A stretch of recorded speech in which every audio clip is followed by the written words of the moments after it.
animals, aren't we? I mean, we are the end of the chain that came up out of the sea. We are the absolute end. But we still have all the inner drive down deep inside of animals.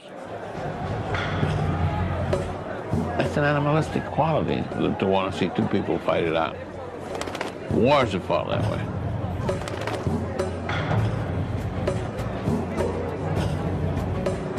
Now, in boxing, that is a sport.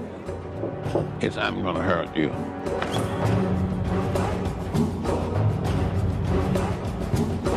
All knees shall bow when I get the gorilla in Manila.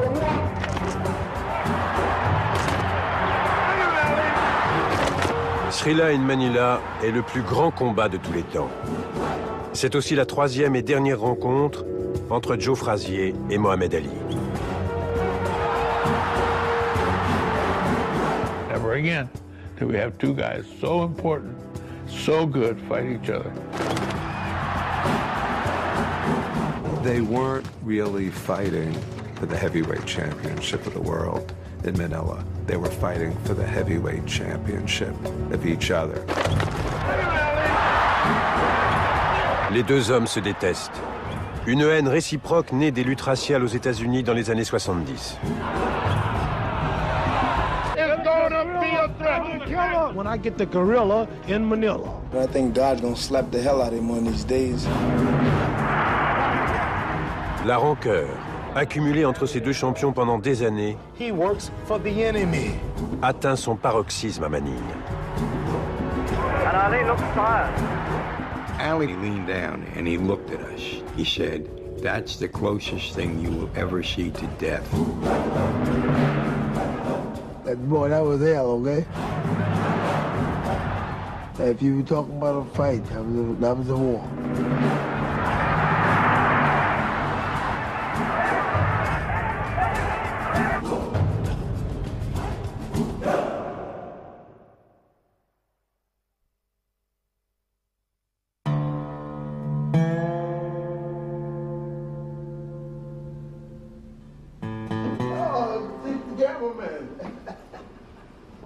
Where you come from? What we gotta do here? What are we doing there? Shucks. All right. Now I'm gonna go there. What we gotta do there? Nothing? Philadelphie, la ville de l'amour fraternel. 30 ans après Manille, le légendaire Smoking Joe Frazier travaille toujours dans le gymnase où il s'entraînait avant son terrible combat contre Mohammed Ali. Il vit même dans une petite pièce qu'il appelle son donjon, à l'arrière du bâtiment. What else have you got in your bag? I'm gonna take some soup. I'm gonna heat up and eat, and some corn. And I got my water right there. I got my medicine I'm gonna take. That's your way back. Frazier pourrait prendre sa retraite, mais il n'arrive pas à abandonner la boxe. À 63 ans, il continue d'entraîner des boxeurs avec son fils Marvis.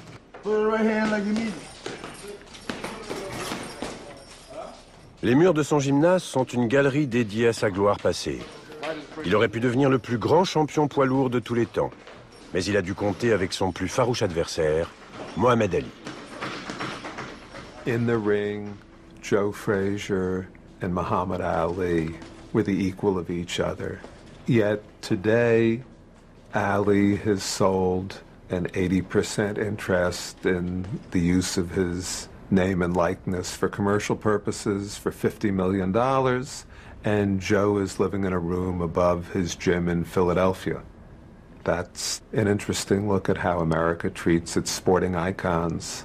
Some are accorded special status and others are largely forgotten.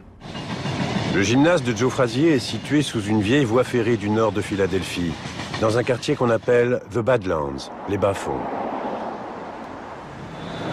C'est l'Amérique invisible, celle des pauvres, des déshérités et des laissés pour compte. This is my home, and there's nothing to be afraid of. I mean, I'm not bothering anybody. I live here with my people. They call it like, boy, the ghetto, but it's a home wherever you want to make your home. Voici l'histoire de l'autre homme de Manille. Un homme incapable d'oublier la rivalité sportive la plus féroce qui ait jamais existé.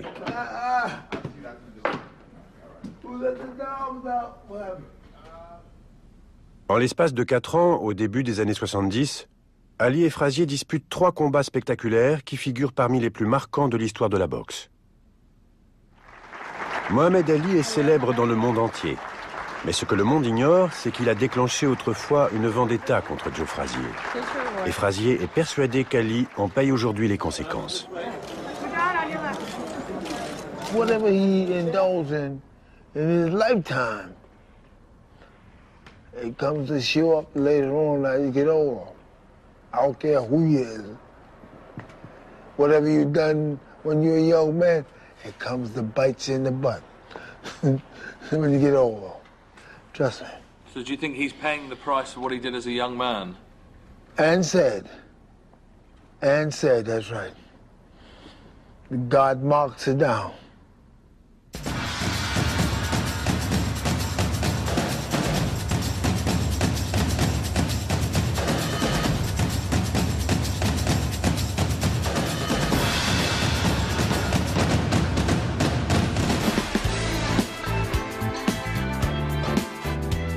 Mohammed Ali débarque à Manille 2 semaines avant la rencontre et fait une arrivée très remarquée, comme à son habitude. Il a récupéré son titre de champion poids lourd l'année précédente en battant brillamment George Foreman. Une foule immense et des journalistes hystériques sont venus accueillir l'homme le plus célèbre de la planète.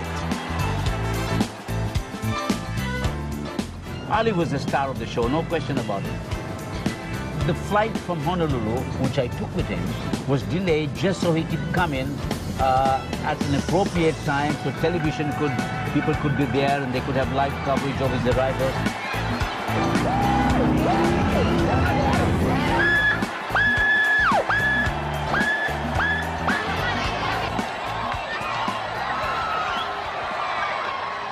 Frazier, unfortunately for him, came in at an ungodly hour and there was really nobody there to give him the kind of welcome he deserved.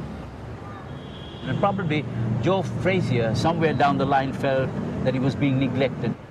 Seems like a pretty crazy place to hold a heavyweight championship. No, it isn't. No, it isn't. No, it isn't. It's very. I mean, what are you in boxing at all? I mean, are you coming from covering stock market or something? What do you mean?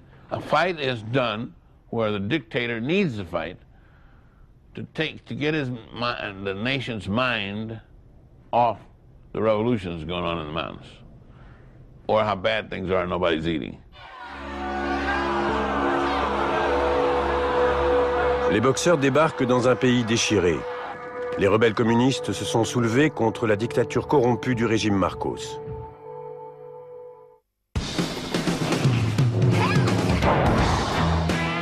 As soon as we got to town, everybody quit fighting, put their rifles down, and everybody came in town to watch Ali train. Fights occur where they're needed. President Marcos was keen on demonstrating to the world that martial rule was not as bad as it may have seemed. So this was a showpiece event for him, and of course for the First Lady, Mrs. Marcos. Le combat est l'occasion pour Imelda Marcos de montrer que les Philippines ne sont pas un pays instable du tiers-monde, mais une nation d'importance capitale dans le nouvel ordre mondial. Power is never used, it's only felt. When the world went to my closet to look for skeletons, they found shoes. Thanks God I had only shoes, and the more they dug on my closet, the more beautiful paintings, beautiful jewelry, beautiful things they would find. Imelda Marcos possède une fortune considérable, et son mari est bien décidé à dépenser beaucoup d'argent pour exhiber Mohammed Ali. Pour la dictature, c'est l'occasion rêvée d'attirer l'attention du monde. There are varying figures put forward at how much it costs the Philippines. Some people said $10 million. Apparently you paid $10 million to bring the fight here. No, no, that's bribery. La superstar Mohammed Ali aurait reçu $6 millions pour le combat. Quant à Joe Frazier, il aurait reçu la moitié de cette somme. Ali abuse de la situation. Il traite Frazier avec un mépris affiché. Il s'invite même à la première séance d'entraînement de son adversaire et fait le pitre devant les caméras. Mais cette mise en scène cache une intention beaucoup plus malveillante. That sucker can't even back He's short. He's slow and he's short. Is everything all right? Ali considère Joe Frazier comme inférieur à lui, pas seulement en tant que boxeur, mais comme individu. See, boxers like Joe Frazier don't have an imagination. He's just a flat-nosed, ugly pug. Just an athlete. You can't talk about nothing. Athletes are not as wise as you. Only this one right here is as wise as you. This is a fight between him and I, and it doesn't concern other things that he throw in the game and try to fight you with. This is the problem. Dès le premier jour à Manille, le mépris réciproque des deux adversaires est manifeste. Une haine féroce est désormais le seul lien qui les unit. Et pourtant, 8 ans auparavant, ces deux hommes étaient amis.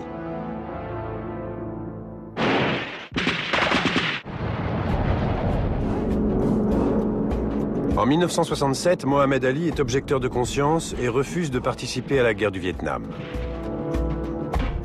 Whatever the persecution is for standing up for my religious beliefs, even if it means facing machine gun fire that day, I will face it before denouncing Elijah Muhammad and the religion of Islam. I'm ready to die.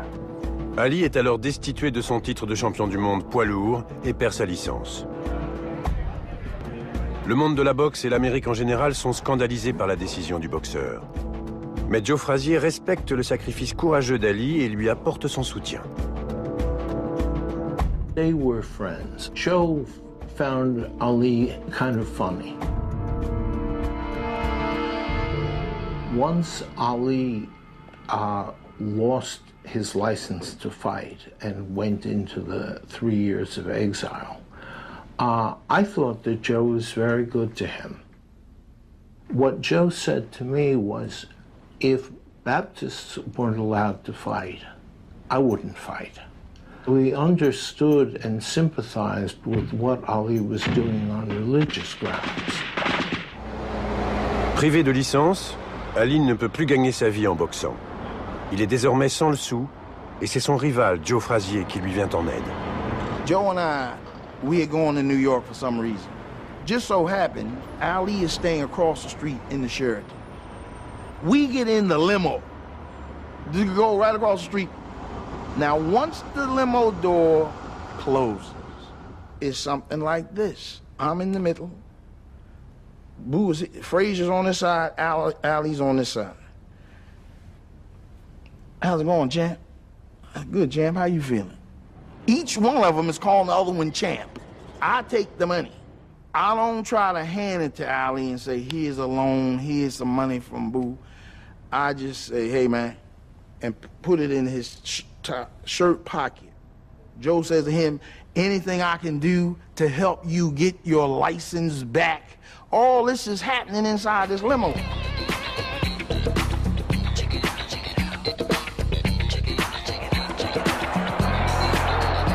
Joe Frazier scored a technical knockout over Buster Mathis in the 11th round. En 1968, Frazier est alors la vedette dans sa catégorie. Il remporte le titre de champion du monde poids lourd, laissé vacant par Ali. This made him, furiously, the heavyweight champion of the world because Joe Frazier is the champion of nothing. The heavyweight champion of the world was and still is a man named Muhammad Ali, born under the name of Cassius Clay. Joe Frazier celebrated his coronation. Now he's a man. Joe Frazier est champion du monde. Mais la réputation de Mohammed Ali lui fait toujours de l'ombre. Il attend avec impatience le retour d'Ali sur le ring pour dissiper les doutes et prouver qu'il est un vrai champion. Ces deux hommes ont besoin l'un de l'autre. Ali's star was fading, and Joe consciously helped to keep him in the public eye. They cooperated on several staged confrontations. He used to call me every other day, you know. Who is? How we gonna get this thing on? What thing, man? You know, man, I mean, you get down there hollering a little bit, and we can get that license back. Joe tried to get Ali a license to fight in Pennsylvania. I got involved in that. And one of the commissioners was Chuck Bednarik. a football player of great renown. He was a gunner on bombing missions in World War II over Germany, and felt that once Ali did not step forward for the military, he wasn't about to do anything for Ali. The first discussions of a Frazier fight happened in 1967. They wanted Ali to fight Joe in Tokyo. That died, and we thought we had an Indian reservation in Oklahoma. I forget what tribe it was. The government stepped in and discouraged that. They were talking about putting Ali and Frazier on a 747 and having them actually fight on the plane and have that televised. There were all kinds of things.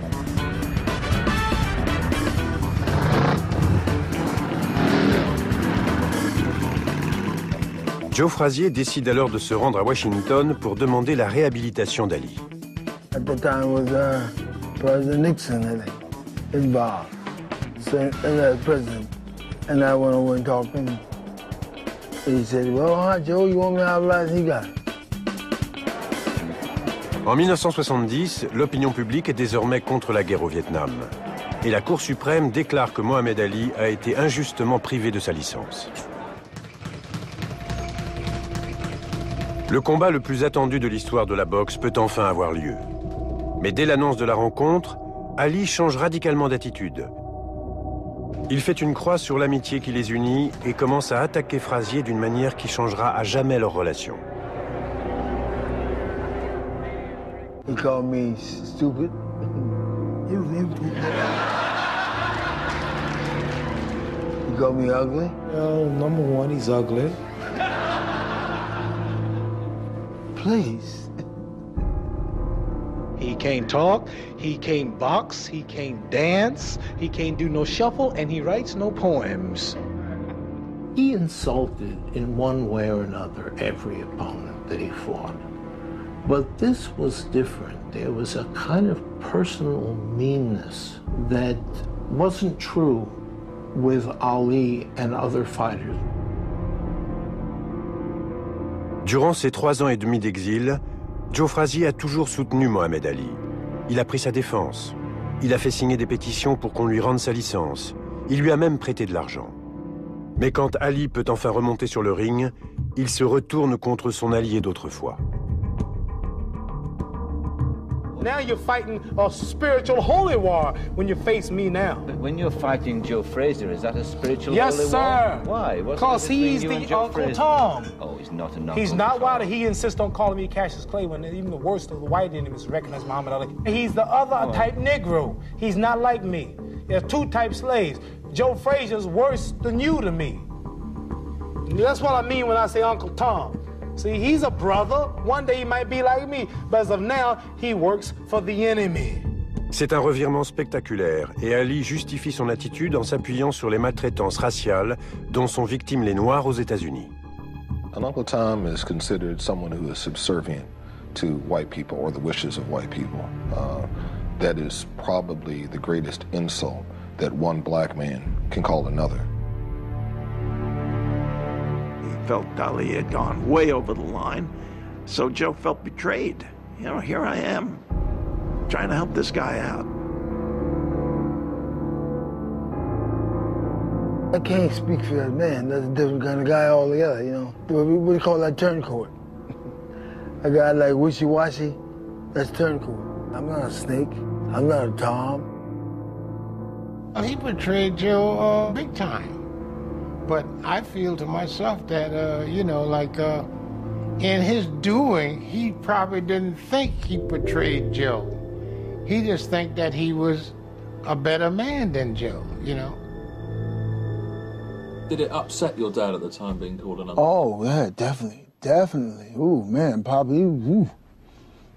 I never seen Papa like that before in my life, man. You talk about Ali. No, we ain't looking. Oh, man.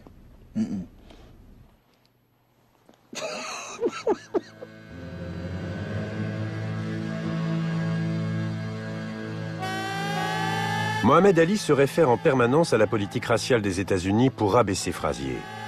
Lors d'une interview 2 jours après son arrivée à Manille, Ali pousse plus loin la provocation et franchit une nouvelle limite. Certains trouvent ça drôle, d'autres insultants. They told me I was going to fight in Manila, so I wrote a poem. It'll be a thriller and a killer when I get that gorilla in Manila. And then he whipped out a little rubber gorilla, which was, he said, the soul of Joe Frazier. Where we found that gorilla, I'll never know. But we found a little gorilla, rubber gorilla. Ugly as hell. He looked like Joe Frazier. His head's going to be rocking all night, see? His head. Come on, gorilla, we in Manila. I have a secret place I go to get ready for Joe Frazier. Every day I go to the zoo. I mean, what did you think at the time of the gorilla comments? I thought it was great, brilliant. Fighting you're fighting is so dumb as to let your opponent get under you with a doll. Were you a man or you're on kindergarten? It's easy for a white man to say that. If another black man calls me an Uncle Tom or a gorilla or something other derogatory, that will not be easy for me to dismiss. Hey, it's Joe Frazier! Joe Frazier! Joe Frazier! Joe Frazier! Those are fighting words. This is the worst invective. And for Freddie Pacheco to say that about Joe Frazier shows how dumb Freddie Pacheco is about matters of race within the black race. All right, get him out of here! You make me nervous, get him out of here, man! What do you think about Joe Frazier? Joe Frazier's just an ordinary individual. He don't represent nothing. He's not intelligent. If you play his talk next to my talk, you'll find out that he can't compare with myself mentally. He's just a victim of circumstances, and he's just a tool. He's doing his best, but he don't know where he's at or where he's going.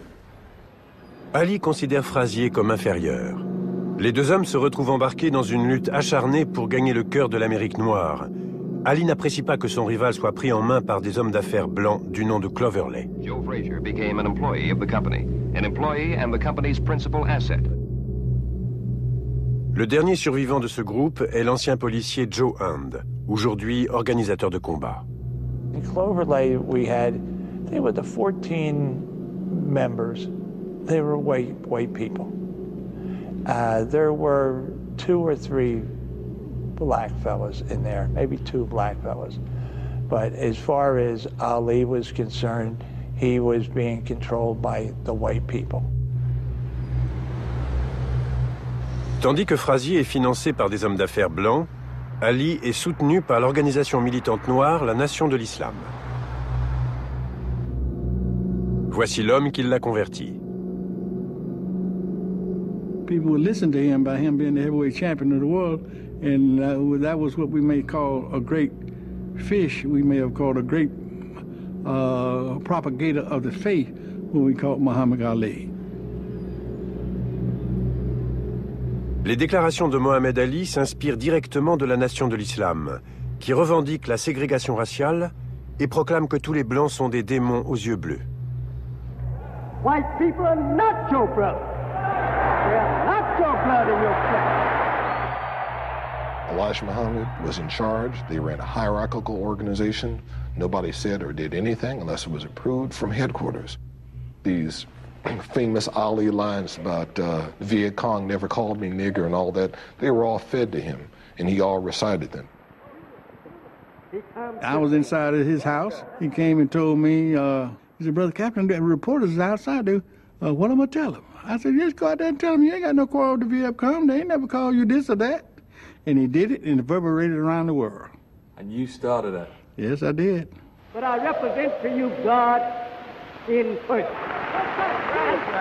Do you think the Nation of Islam was manipulating Ali? Of course. Of course. Where are you from? Are you going to ask me these kind of questions the rest of the day? That's an obvious. You should strike that. That's obvious. Makes you look stupid. It really does. But it's not. God damn, that's some ultimate manipulation of anybody I've ever seen. He called Frazier an Uncle Tom. Yes. Well, we figure everyone who try to please lick up to white people, we look at them. Today we look at them as Uncle Tom. When you won't make a stand for your own people. Ali est le porte-parole d'une organisation religieuse qui partage les mêmes convictions que les membres du Ku Klux Klan. Les deux groupes se rencontrent régulièrement pour discuter d'un éventuel pacte. Ali intervient même lors d'un rassemblement du clan et s'en vante avant le combat de Manille. a hell of a scene. All these white hoods on, the bonfire, and me on the platform, and all these clans was talking. I says black people should marry their own women. I said bluebirds with bluebirds, red birds with red birds, pigeons with pigeons, eagles with eagles. God didn't make no mistake. They say, yeah! They said, well, you teach the rest of them niggers that, and everything will be all right. And on the way out, a funny thing happened. One of them says, we got the nigger, string him up. And I looked and I jumped. One of them came out with a rope. He said, we're just joking, champ. And they let me go. Gotta hold the gorilla. Sous couvert de la plaisanterie, les attaques verbales d'Ali contre Joe Frazier ont toute une connotation raciale. À Manille, la situation dégénère. Ali ne se contente plus de traiter Frazier de gorille, il le harcèle en public. It was an ugly time, and while, as usual, Ali may have been doing it in some form of jest, he also had to know what it meant to call another black man a gorilla, and yet he did it again and again. Gotta capture the gorilla! Why you wanna call me a gorilla? I ain't no gorilla. I don't look like one. The gorilla in Manila is gonna be a threat. When we get the gorilla in Manila.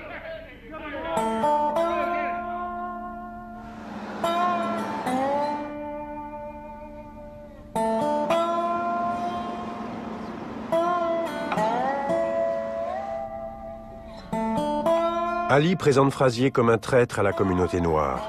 Une insulte d'autant plus blessante que Frazier vit dans l'un des quartiers les plus pauvres de Philadelphie, après avoir grandi dans le comté de Beaufort en Caroline du Sud, un État qui concentre la plus forte population noire des États-Unis.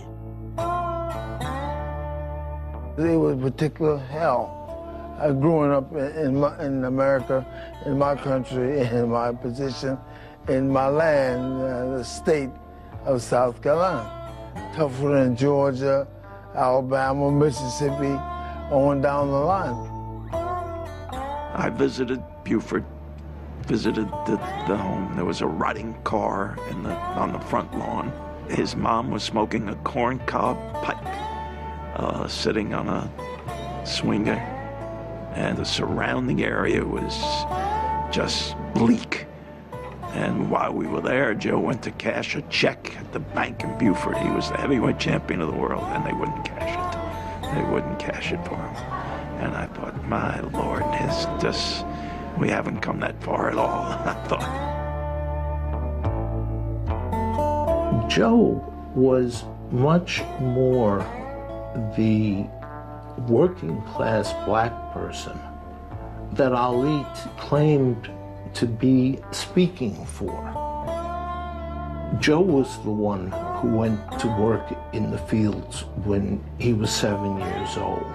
Ali had never worked a day in his life other than at being himself. But we all thought, of course, that Joe had to be an Uncle Tom. Why? Because Ali said so. This man will be completely outboxed, outclassed. This will be no contest. That's all I want to say. All right, what do you say, Joe? What do you say to that? I'd say he's just a bunch of noise, that's all. Who got the top gun? La campagne de dénigrement lancée par Ali contre Joe Frazier a des effets immédiats. Avant leur premier combat en 1971, Ali avait déclaré que tous les Noirs qui soutenaient son adversaire étaient des traîtres. Même le magazine Black Sports se retourne contre le malheureux Frazier. It's all good publicity, that's the way he thought. But he damaged a lot of people's lives doing that, but at that point he didn't care. When I'm alone and I've got no one to dry my tears, I hear a voice crying now in my need. The bad side to being Joe Frazier's son was that everybody and their sister used to beat me up because I was Joe Frazier's son. Kids in school would talk about me. Oh, your dad's an Uncle Tom, And I was like, what are you talking about? My dad's an Uncle Tom. My dad's not an Uncle Tom, My dad's a good guy, And, like all the stuff that was being said, we had threats to our house at the first Ali Frazier fight. Guys were threatening our family that they were going to blow the house up and do all that, and police officers guarding the house. while my father was in camp and the whole bit. I wish I could have gone to that fight, but unfortunately we were under wraps with the police because my father was so afraid that something was going to happen to one of us, so we weren't allowed to come to the fight.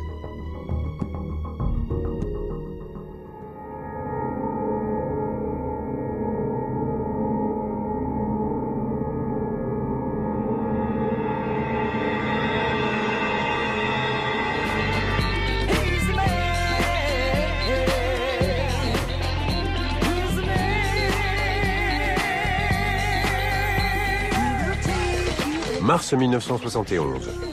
Le combat de Mohammed Ali contre Joe Frazier est le premier à opposer deux champions invaincus. On le surnomme le combat du siècle.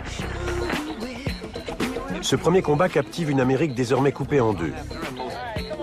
Ceux qui soutiennent Mohammed Ali sont noirs, libéraux ou jeunes, contre la guerre au Vietnam et pour les droits civiques.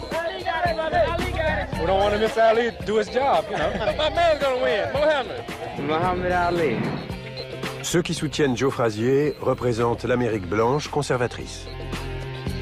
Well, I don't know who's win, but I hope Frazier does. Frazier. I favor Frazier. It's now afternoon in New York City, and we're less than 8 hours away from the most extraordinary sports event of all time. This is the first World Heavyweight Championship in which both men have never lost a fight. When that fight happened, that was the biggest sporting event of all time.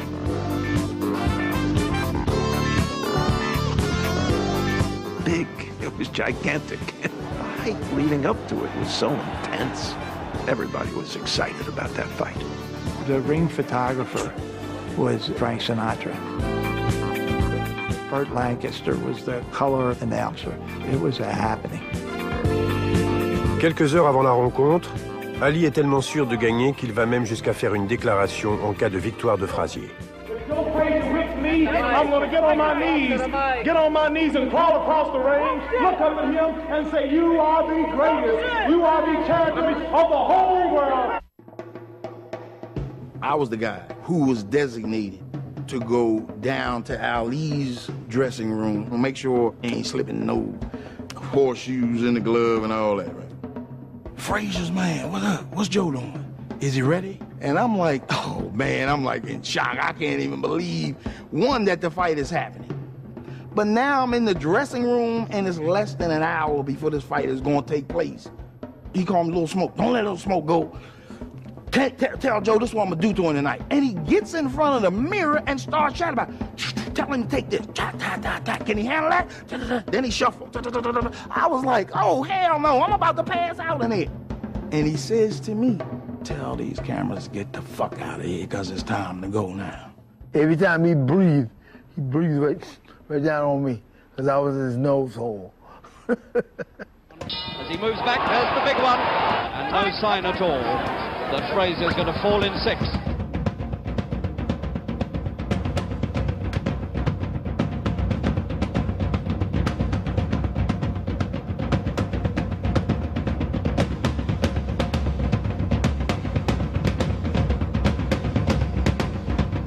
He got hurt every round 2 and 3 times. Trust me, look at his hand. Oh, what a big pumping left hook that was. And then I've been loading sledgehammer on his jaw. They've kept up a tremendous pace. Let's boom! He went down. They said he slipped. Slipped where? Slipped in the left hook. À la surprise générale, à Madison Square Garden, Joe Frazier domine le match.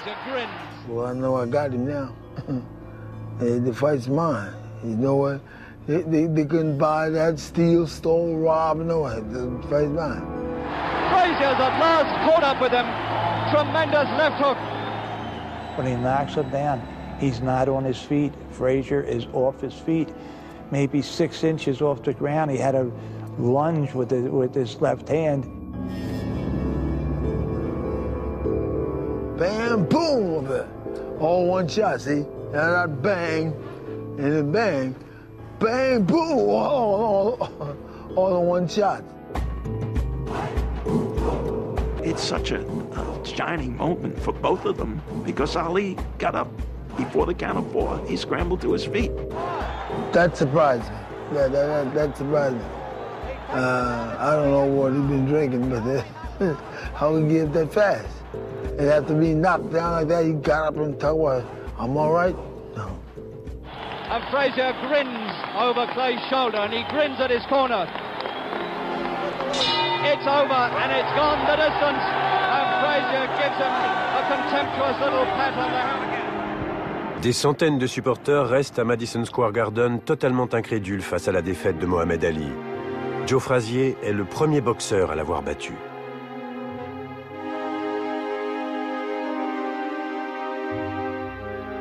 Yeah, I know I'm the guy that closed down the butterfly lips.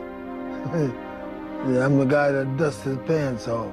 And just old little old me. And the one thing that has not been seen is what Clay said he would do if he lost. He said he would crawl across the ring on his hands and knees and look up at Frazier and say, you are the greatest. And Joe started calling out to Yank as he lay on the rubbing table, Yank, go get Clay. Tell him to come in here and crawl. Hey, homeboy! Joe! Did we do it? Did we do it? He was very, very satisfied at that point. He thought he had done what he set out to do. He had proved his point. And naively, he believed that there would be no more troubles from Ali. I think I won on points. If you look at Frazier's face and look at mine, there's no comparison. I'm sure I hit him 3 times more than he hit me if you watch the film. I told you I'd be a hypocrite if I thought we didn't win. We did win, I thought. So I can't be more clear on what you're talking about. What do you think you were? I thought the kid won. I can't be more objective. We got dropped. But he didn't knock him out, did he? He got up and he kept on fighting. I mean, anybody that Joe Frazier drops like that, Joe Frazier usually knocks out. But he did. You don't have to be sharp to fight Frazier. I understand Frazier missed 16 punches in that fight. Swing like a wild woman. You have to be sharp to fight Frazier. You got to be in condition.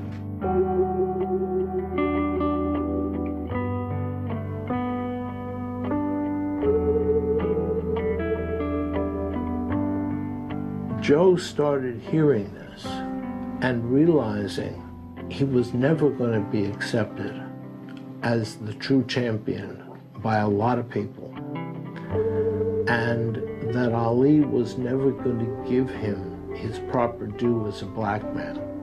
This made him bitterly angry and has, I believe, affected their relationship to this day.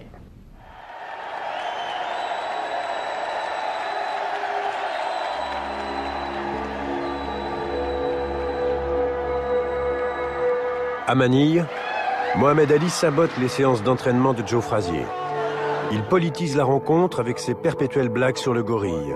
Et à une semaine du combat, il débarque à l'hôtel de Frazier en brandissant ce qui s'avérera être un pistolet d'alarme. He used to call me brother. Come on, brother, let's go. Let's have some fun with Joe Frazier. Joe Frazier was staying at the Hyatt Hotel, one of the floors higher up.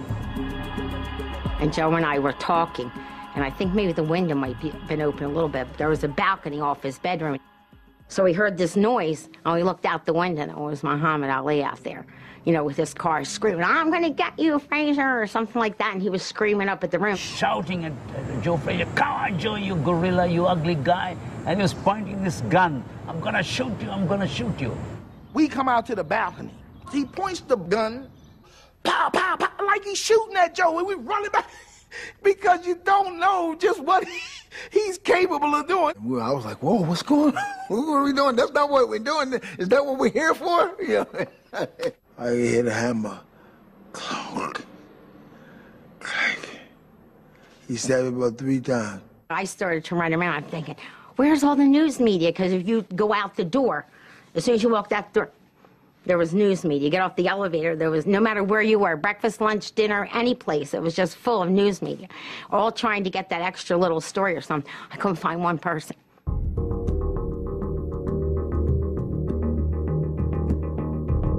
Contrairement aux événements précédents, aux blagues récurrentes sur le gorille, l'épisode du revolver n'est pas destiné aux médias. Il révèle une véritable obsession. I don't see no reason why, but I think he was just scared of me. That's the word. That's the word. He was afraid of me. Des 49 boxeurs contre lesquels Mohammed Ali s'est battu au cours de ses 20 ans de carrière, Joe Frazier est celui qu'il redoute le plus. Et Ali fait tout ce qu'il peut pour le déstabiliser. En 1974, avant leur deuxième combat, ils participent ensemble à une émission de télévision.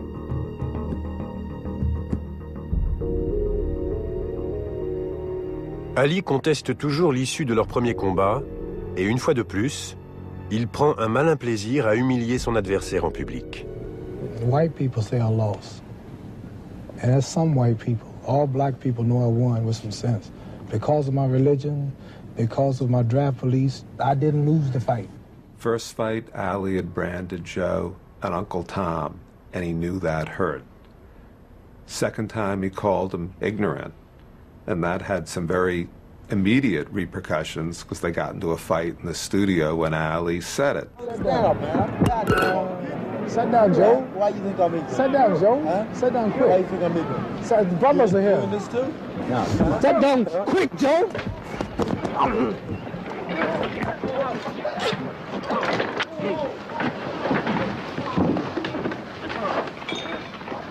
Well, it was real. No, it wasn't no joke. I mean, like, when I throw hooks, I don't be playing. I don't be jabbing, I don't be, when I grab him, I won't take him out.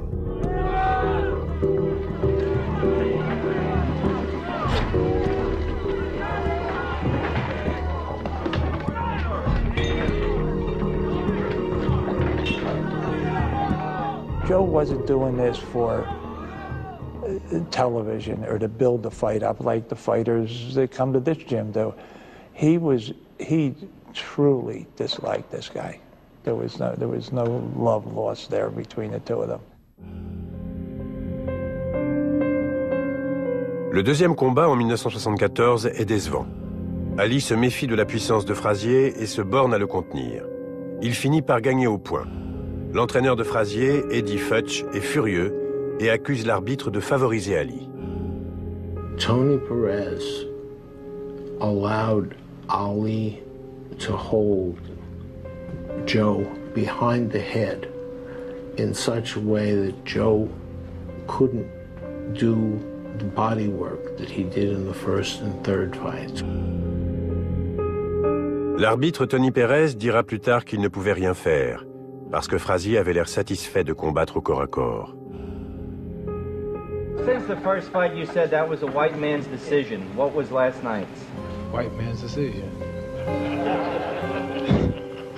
Still was.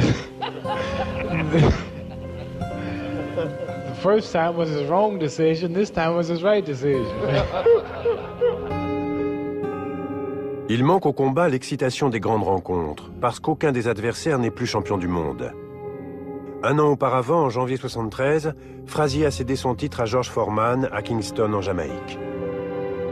I was 5 seats away ringside with Howard Cosell, and I could hear Cosell announcing the fight. He said, "Good evening, Spark fans, and welcome here to Kingston, Jamaica. We're here right now to see two of the greatest pugilists of this fistic era." And then the bell rings for the first round. He said, "Here we go, ladies and gentlemen, first round next. Frazier comes out bombing, weaving, Foreman throws right. Down goes Frazier! Down goes Frazier!" Frazier went down. Now, when my father fell the first time, I started laughing. I was like, "Daddy, stop playing, man! Stop playing! Why are you playing, Daddy? Stop that playing! Stop playing!" Sensation in the first 2 minutes. The referee summons Frazier to his feet. He gives him the 8 count. He summons them back together again. Foreman throws another right. Down goes Frazier again. Down goes Frazier again. Then my father fell the second time, man. I said, "Daddy, stop playing, man. Why you playing? Why you playing?" And then he is in real trouble. All over the ring. He's taking the mandatory 8 count. And then my father fell about 4 more times. There it is, and he's over again. Got this title in his throat. He's the 4th time down. The champion now. Absolutely needed. Again, a left this time. The fight is over. The fight is over. Then the reality hit me. Man, Daddy's not playing. And that was the first time I realized that my dad was human just like any other man. George Foreman pulvérise Frazier en seulement 2 reprises et devient le champion du monde des poids lourds. Mais là où Joe a échoué, Ali triomphe. Il détrône Foreman l'année suivante au Zaïre. Contre toute attente, il récupère son titre par KO à la 8e reprise lors d'un combat baptisé The Rumble in the Jungle, bagarre dans la jungle. I am the true champion of the world, and they all shall bow. Le public est impatient d'assister à un combat qui départagerait une bonne fois pour toutes les 2 champions. Ali ne demande pas mieux, car il est persuadé que Frazier est au bout du rouleau. It's going to be a thriller and a chiller and a killer when I get the gorilla in Manila. And he must lose in the round I choose. He just knocked out George Foreman. He had won back the title, and Ali is full of himself as a fighter and as a man. This game is so easy. I'm the greatest fighter of all times. I knocked out George Foreman, did y'all forget? I'll beat him like he's amateur. The Philippine fight was an absolute gift.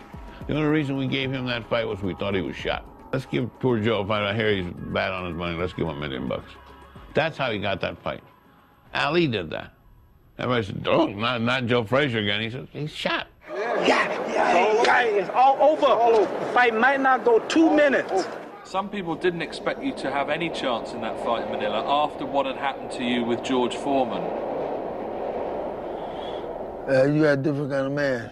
2 different guys all together. One was a puncher, a sledgehammer driving scam booger. And another guy make a lot of noise and jab and run.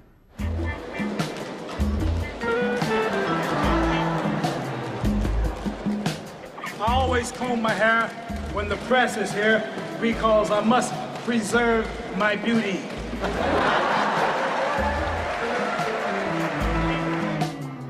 He has kissed half the children and 2/3 of the women of the islands. Ali croit que ce 3e combat sera une partie de plaisir. Il est à Manille pour s'offrir du bon temps et a laissé sa femme Belinda aux États-Unis. C'est sa nouvelle petite amie, Véronica Porsche, qui l'accompagne lors de ce voyage.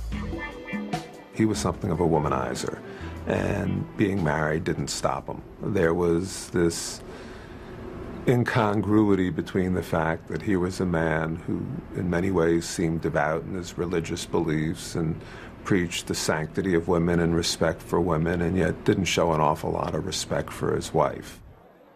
This was a pussy fight. That's all this was. Yeah, it was sex. That's what it was. I mean, he wanted to get away from Belinda. Pure, great time with the other girl, without anybody around to have to hide. And well, if you've ever been in that position, I hope you haven't. It's not easy. It's not easy to juggle 2 girls at one time.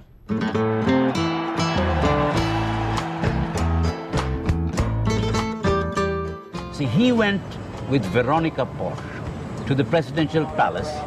When he introduced Veronica to the president, Marcos said, "You've got a very beautiful wife."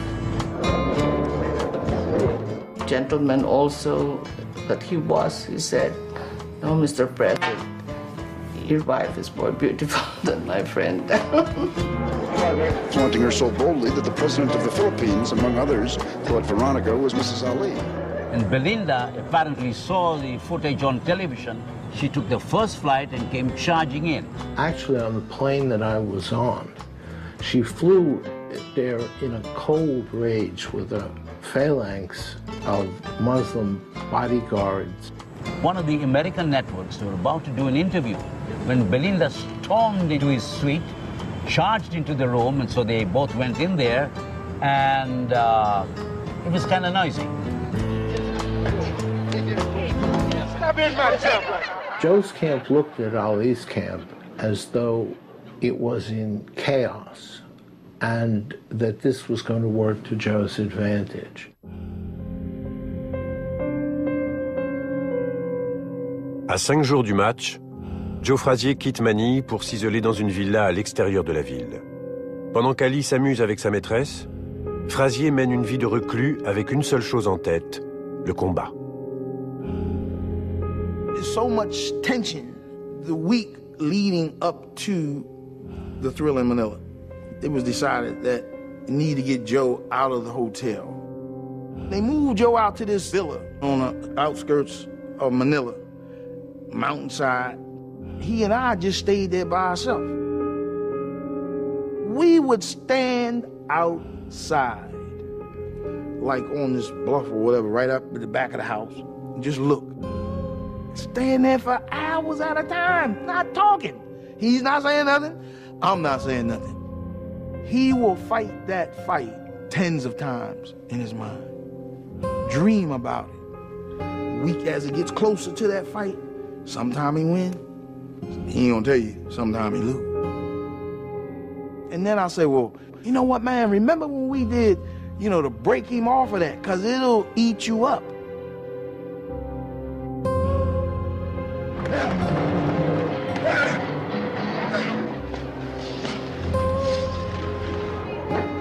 With all the residue of anger that Joe had from what happened before the first fight, what had happened before and during the second fight and after these fights, Joe was ready to lay his life on the line. And he did.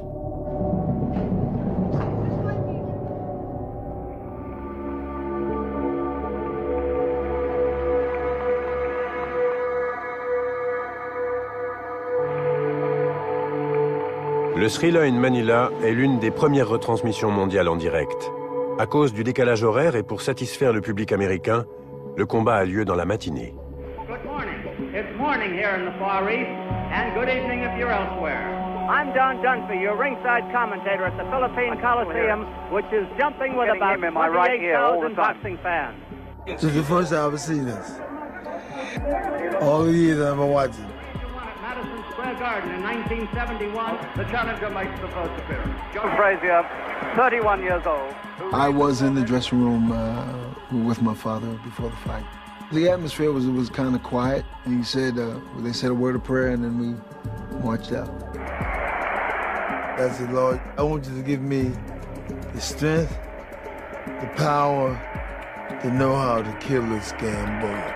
The challenger enters the ring to a really good reception. I don't believe anybody thought that Joe would win. I was just kind of hoping that Joe wouldn't get embarrassed, but certainly nobody expected the great fight we got. Here comes the champion of the world, Muhammad Ali. He's on his way into the ring now. The day of the fight was surrealistic because it was 10 o'clock in the morning. And 10 o'clock in the morning in Manila is an indescribable time. First of all, the sun has just come up and the stickiness of the night is still there, but cooked by the sun. So what you got is boiling water for atmosphere. Muhammad Ali. It was just running down. I was sitting like this. It was so intensely hot. I've never felt heat like that before in my life. Not a breath of air. Nothing.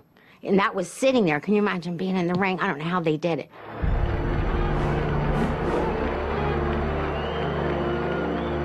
$125 degrees.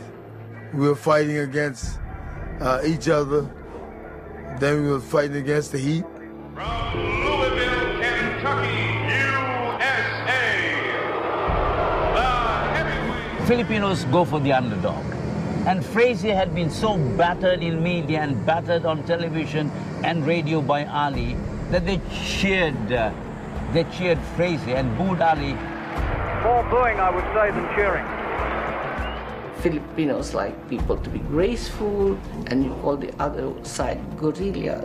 That surely will be something Frazier will want to make him play for. 1 heure avant la rencontre, personne ne sait qui sera le troisième homme du ring. L'organisateur Don King a fait venir 3 arbitres américains. Mais après ce qui s'est passé lors du deuxième combat, l'entraîneur de Joe Frazier, Eddie Futch, les refuse tous les trois.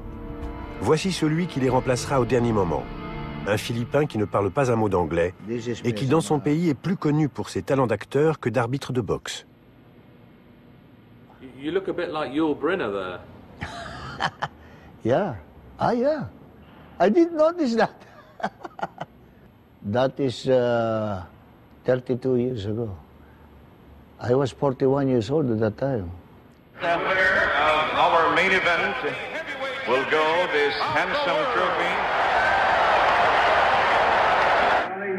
That will be mine. Donated by His Excellency Ferdinand E. Marshall. Didn't bother me.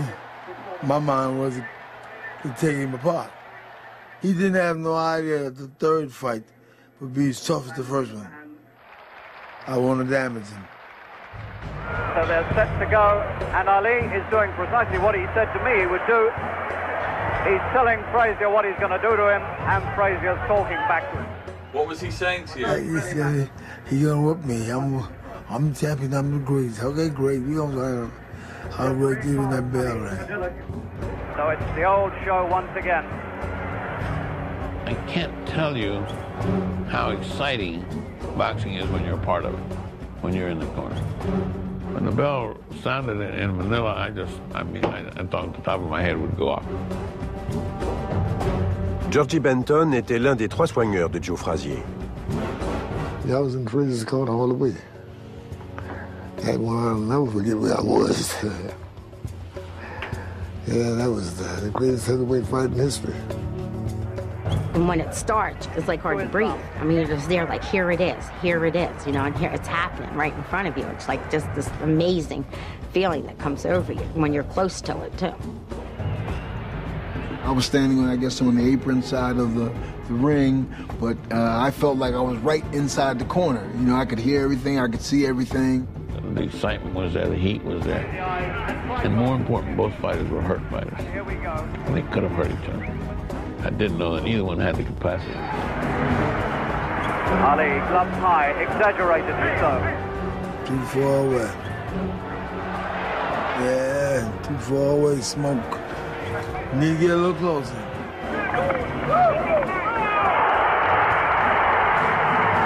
Ali puts it all in because he hurt him. Ali's intention was to knock him out in the first 5 rounds. He almost did.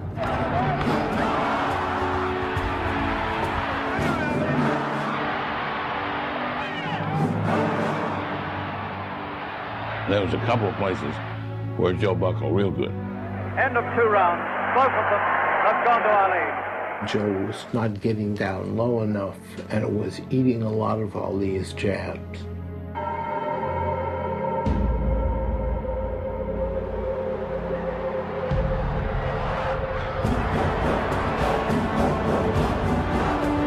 Au lieu de se promener et de danser comme il l'a promis, Ali reste au milieu du ring et affronte Joe Frazier pendant 3 reprises acharnées. Et puis, il commence à faire son cinéma.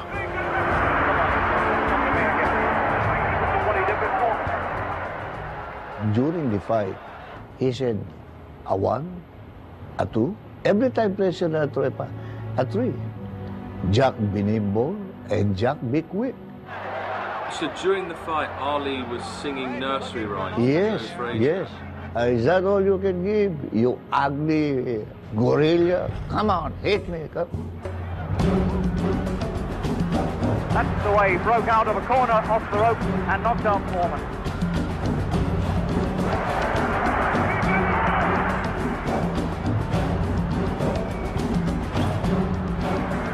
That's a good attack by Ali. Turns his man. I don't know when I've seen Ali in as aggressive mood as this. Not for years. He really does look as though he wants to nail Frazier to this canvas for good and all. What a round that was. Great fights between great fighters are few and far between. In the early rounds, Ali was dominant. He was moving, jabbing. Joe couldn't get to him. And the first few rounds, you said, okay, Ali's going to win this fight. It was almost a replica of Ali and Foreman last year. In the fourth or fifth round, somewhere's in there, Joe hits him with the right hand. Frazier using his right hand a little more now. I didn't think Joe could tie his shoes with his right hand. And Ali pulls back and he says, you don't have no right hand. You can't do that. You can't do that. Bing, he hits him with another right hand. Suddenly, Ali had to think, well, there are two hands in this fight on the other side. That was very important. Ali, for some reason, he didn't do it. He was hitting the best shots he could, and it wasn't hurting as much as it should. He says, my God, that guy can punch. Ali doing the holding as he has done it most of the fight. I was the first one to stop the fight when he hold Frazier at the back of the head, fool him, and push him. And Ali gets his first caution from referee Padilla for holding Frazier around the back of the neck. It's an old trick of Ali's that he's been practicing for years. En sanctionnant Ali, l'arbitre permet à Frazier de s'emparer du match. À la 5e reprise, il domine le combat et bloque Ali dans les cordes en le bombardant de violents crochets du gauche. All them crazy words he made. He said about me, I'm gonna take you apart. I tried to take him out with every shot I threw at him.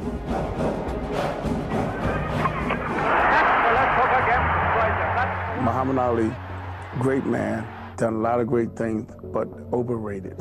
Overrated as far as boxing ability and skill goes. Ali hit like a butterfly. Joe Frazier hit like a bee. When Joe hits you, you feel it, it's like a numb noise go up down your body, like you stick it in, like you stick your fingers in, you know. This is a super Frazier tonight. There were tremendous hooks, and you have to understand, normal fighters would not have continued. I mean, it would have been over. This fight could have been over 6 times.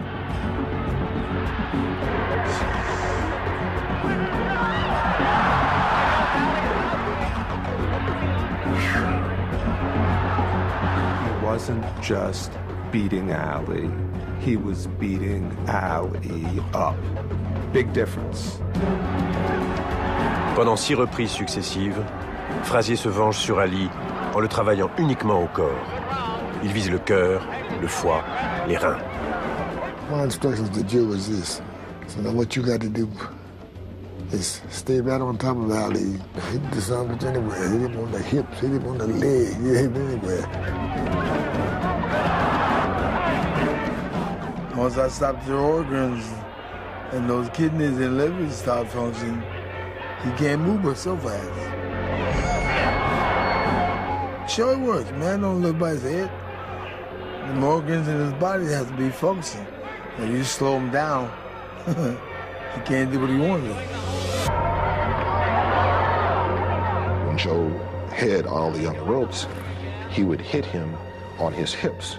This raised hematomas, huge hematomas. So Ali's hips started locking up on him. And Ali looks tired. He looks very tired. After 4 rounds, I thought it was 2-1-1 for Ali. But from the 5th round through the 11th, I only gave Ali 1 round.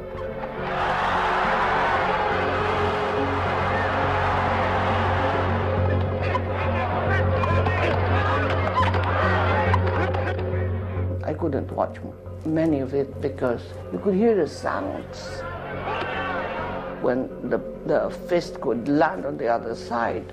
And more it becomes apparent that Ali is being put to the greatest test of his career here tonight at the age of 33. Ali thought he was dying. In the 10th round, he said, I think this is what dying is like. I said, no, you're not dying. You've got a little way to go before you get to dying. Like after the 15th round, you can die, but up to that point, you got to keep fighting. And it's my impression there's a lot of concern in the Ali corner and beginnings of jubilation in Frazier. The nature of boxing, nature of the sport, is never to quit. A man's fight to the death, short of the death, if you can hope for it, but there's sometimes the death. And on the other side, it's about you keep continuing on, no matter how bad it looks like you're not. I mean, that's what the attraction is. That's what the whole thing is about. If you don't have that, then don't go to boxing.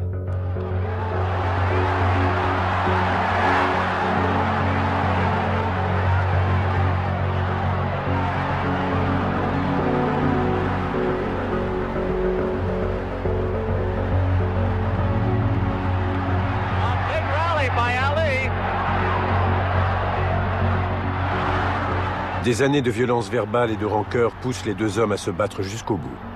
Aucun des deux n'est prêt à s'incliner devant l'autre. Il ne reste plus que 5 reprises, et c'est à celui qui tiendra le plus longtemps. Fight to the finish between the two arch enemies, and they must have very nearly thrashed the hate out of each other by now. Both men were completely spent. The difference is that Joe's eye was closing. Joe, by that time, was almost blind in one eye before the fight. Now his good eye was closing. Beautiful. Straight left, followed up by the right. Combination punches. He came back and told Eddie Futch that he couldn't see the right hands coming. So how long, Joe, had you had a problem with your left eye? 1960... 64, 65. That's right. So how on earth were you winning all those fights with just one eye? It didn't last that long.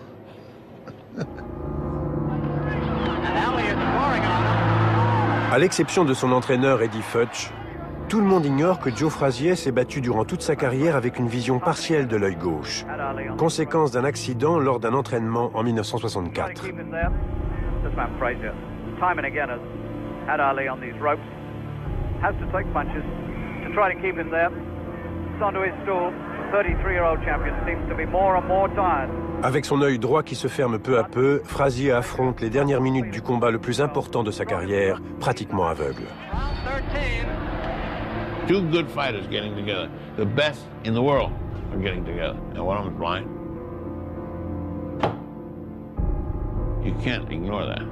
You cannot ignore that. That is not only a signal of how sick the sport is, but it's a signal of how dumb Frazier. One of the things about Frazier that nobody wants to step on, and I certainly don't, because I don't want to do anything to step on Joe Frazier, but Joe Frazier was dumb. In the 13th round, Ali throws a right hand and knocks Joe Frazier's mouthpiece into the 5th row of the press row at ringside. Out of his mouth by right hand. This is 13. Ali said, damn, I never thought some of us could stand up like that. Look at the shots Joe got hit with. He got hit with some hell of a shots, didn't he?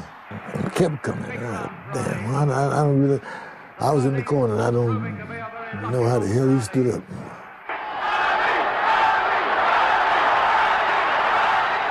What keeps a fighter going in situations like that, in those final rounds? Nothing but this. A lot of blood coming from Frazier's mouth. Ali looking unmarked, but tired. Blood and guts, determination. And Frazier looked almost on his last legs at the finish there. That's a big round for Ali. And he flops onto his stool, exhausted with the effort. And so does Frazier. Georgie Benton and Mr. Futch and all them had decided, they said, Joe, if you don't look good in this 14th round, we're going to stop the fight. He has to get up off that stool and come back into it after being almost punched to a standstill in the 30s. If you had to say, what's the attraction of boxing, you'd show around 14. So you want to see what makes people come and scream and holler? Look at round 14. Will it go the distance, or will one of these collapse before the end? Smelling salts being waved under the nose of Frazier. He's not looking quite as though he knows where he is. I was out of it, though. What's Eddie saying to you here? All right, keep your hands up now. You want to go back out there? You got to go back there. You ain't got to go back out there. Let's go. Still, Ali has never managed to have Frazier off his feet. Not at any time.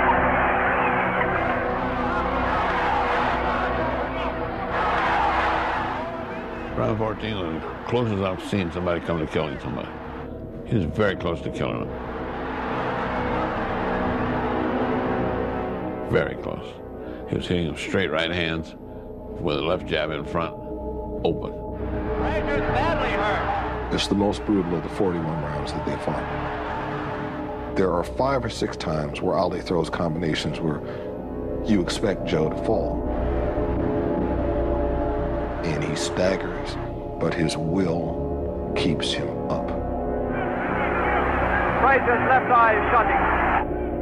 His mouth is bleeding. And for the first time, he's looking an out-and-out loser.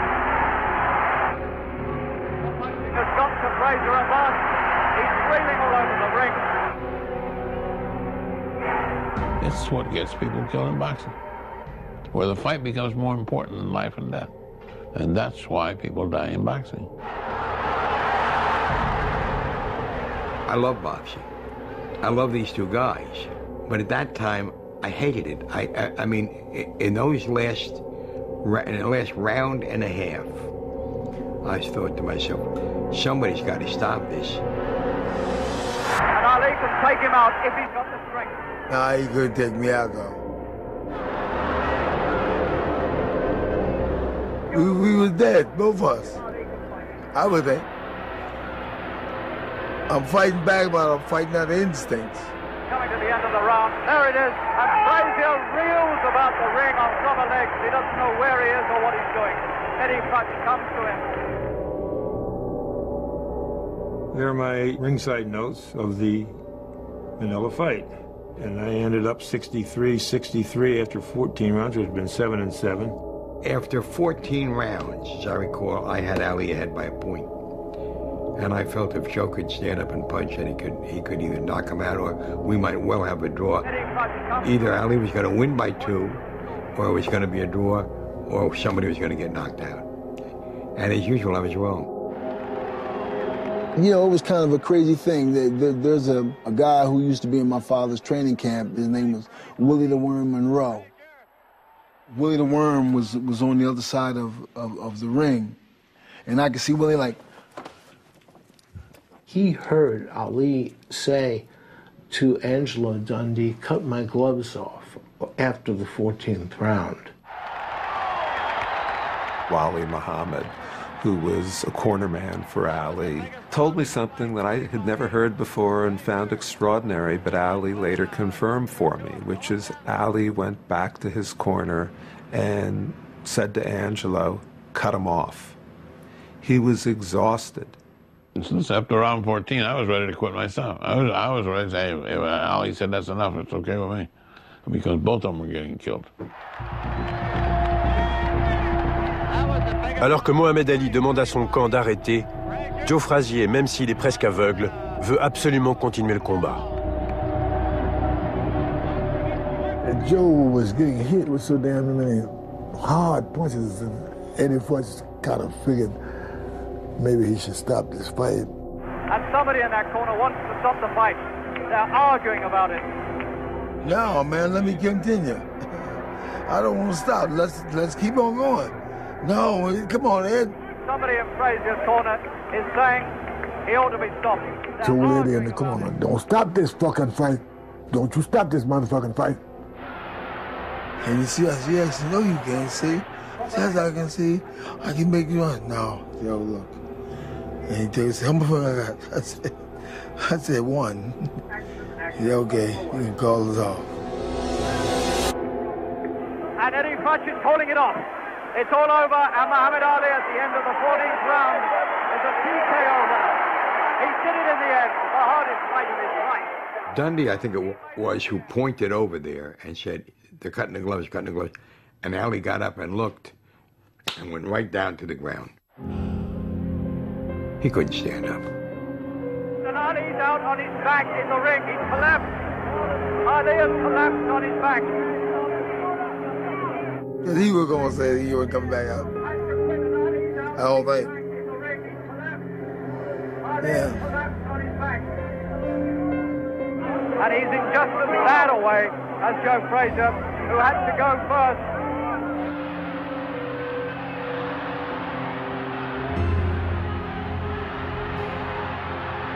14th round.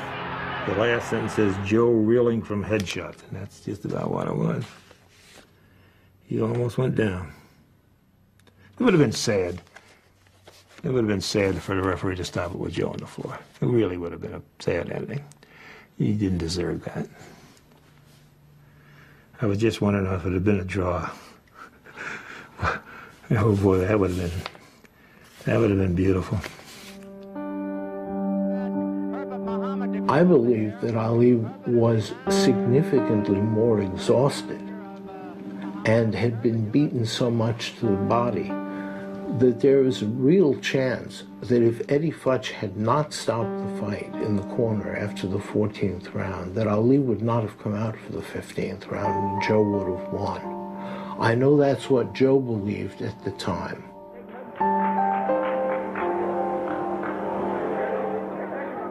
When they stopped it, I was like, why? I know how hard he worked, and I know the determination he has, and I know how he feels about pain. So why? You understand? You let him go through what you just went through for these last 2 rounds. You just can't explain it because you know what it took. Not just the days and the weeks of training camp. It took you to think of all the years that it took to get to that position. One time I added up all the rounds that Joe fought and all the miles that he ran. I can't remember what it is, but I really did it as close as I could. It was like he ran around the world like 3 times. I've never been any place where that one drop, like, bing, and your life has changed. I mean, that was a big no. You know what I mean? Big for that second. You know what I mean? And I would have never thought, see, to me, I would have never thought about it. Because I know him, and I know he would have went out there. I know it. I had tears in my eyes. It was that emotional for me. Because I know it hurt Joe that he had to stop it that way. It wasn't about losing. Of course, he didn't want to lose. But if I gotta lose, let me go out on my shield then. Don't stop me sitting on my stool. Were you disappointed it was stopped? Well, I wasn't happy about it, but I want to continue going on. Joe was really ripping and roaring at Eddie Futch and George Benson, and said he'd never speak to them again. He never, he was really furious. Were you hurt, Joe? Were you hurt? I wouldn't say I was hurt because I feel like I got to continue. The amazing part of Eddie Futch's act was Eddie Futch, if he was like a lot of ringsiders, me included, he didn't think Joe was losing. He wasn't sure Joe was losing. To stop that fight was quite a courageous act. How much trouble were you in, Joe? How groggy? How beat up were you, 13? Well, not beat up. I just couldn't see. I interviewed Eddie Futch shortly before he died, and I asked him, do you have any regrets about not letting Joe out for the 15th round? And he said, none whatsoever. And I said, why? I said, I've seen 8 men die in the ring. He recounted to me the circumstances of 8 ring deaths that he had seen personally. Would you have been willing to risk your life to go out for that final round? Yeah.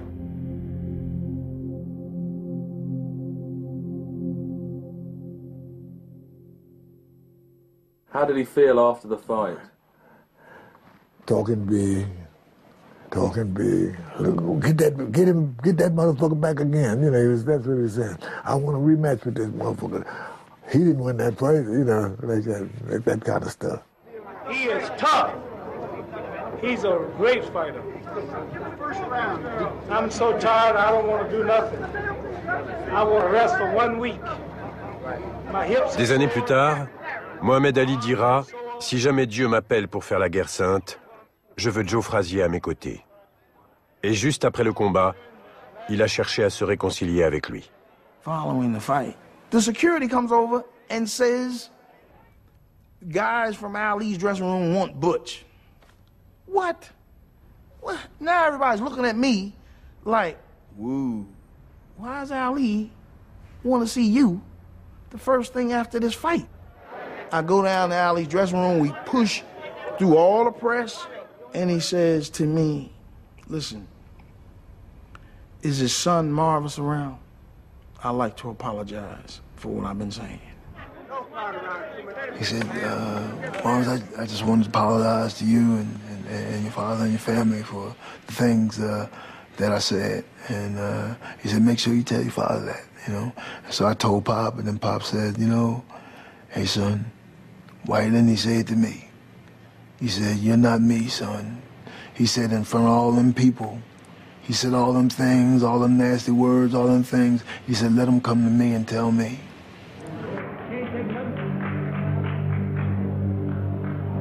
Nobody won that fight in my mind. Each one of these guys is Ahab, and the other is the black whale. They never get him. But on the other hand, they have to chase him. That was the moment both should have locked arms and walked into the sunset.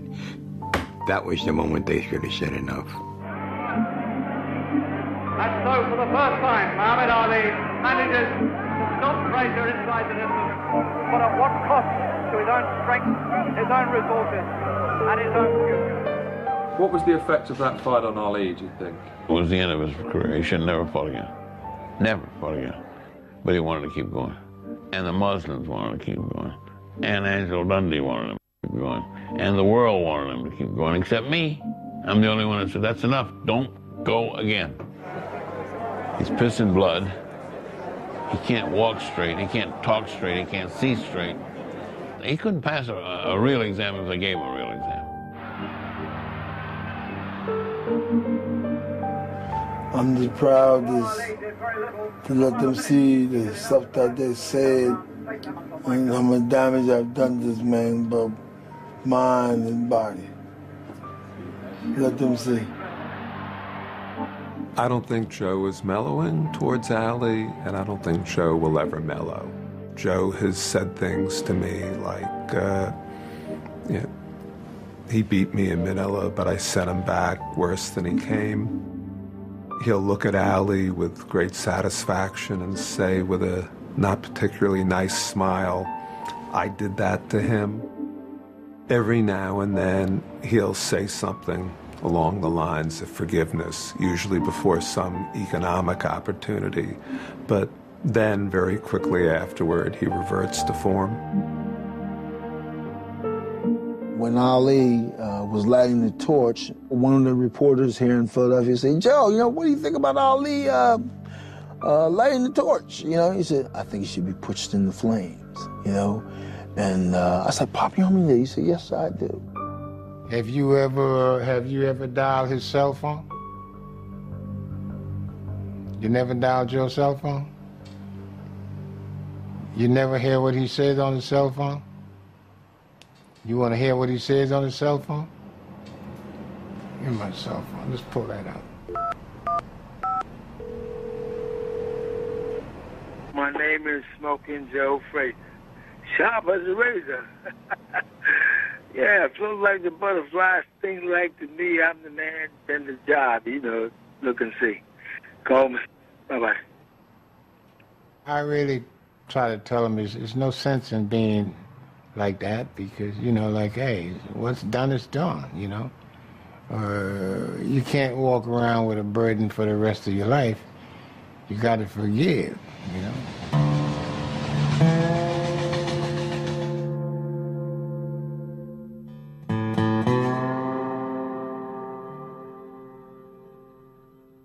I clearly won the fight. And the proof is in the pudding. I'm talking here, I'm walking. I'm a lad man. I'm still having fun. At 63, how old am I? Yeah, 63, I'm still having fun.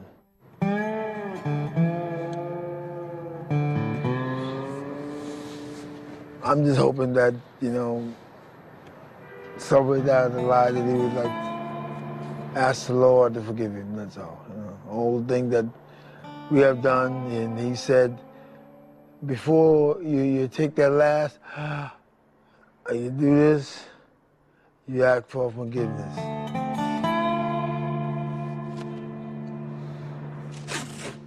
I don't think there's a guy around could wear my shoes. I don't think a guy around could wear my hat. He could put it on, but it wouldn't fit him.